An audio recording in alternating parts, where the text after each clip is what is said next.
Bonjour, je m'appelle Régine Schlemmer et je suis membre de l'association ENFA, acronyme pour l'Église de Noroy, Plénoy d'hier à aujourd'hui.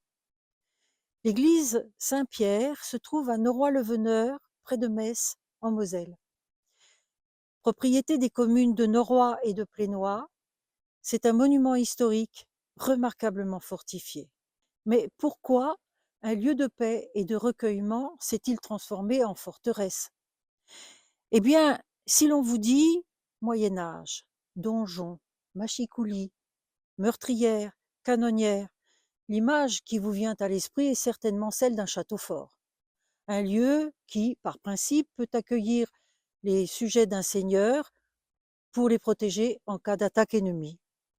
Mais s'il n'y a pas de château fort à proximité, quel bâtiment est assez vaste et suffisamment solide pour que tout un village puisse y trouver refuge, avec des vivres, une partie des récoltes et quelques animaux?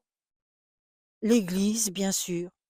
Et c'est ainsi que tout autour de Metz, de nombreuses églises ont été fortifiées au cours des temps troublés que furent les XIIIe, XIVe et XVe siècles. Durant ces siècles, des territoires qui avaient en commun d'appartenir au Saint-Empire romain germanique se partageaient, comme le montre cette carte, entre duché de Luxembourg, duché de Bar, duché de Lorraine, ainsi que les trois évêchés de Metz, Toul et Verdun. Noroy-le-Veneur appartenait au duché de Bar pour la partie non mouvante, une partie du duché étant passée sous la suzeraineté du roi de France en 1301, dit barois mouvant.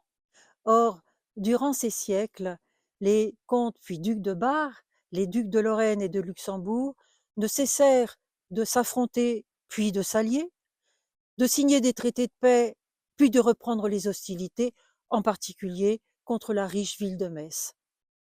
Lorsque la guerre cessait, les villages avaient encore à subir le passage des troupes mercenaires livrées à elles-mêmes et qui se dédommageaient en pillant, tuant, incendiant.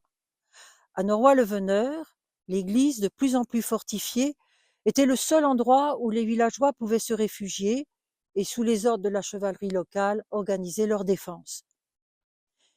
Voici l'aspect que pouvait avoir l'église au début du XVIe siècle, avec son enceinte fermée d'une porte surveillée par deux tours.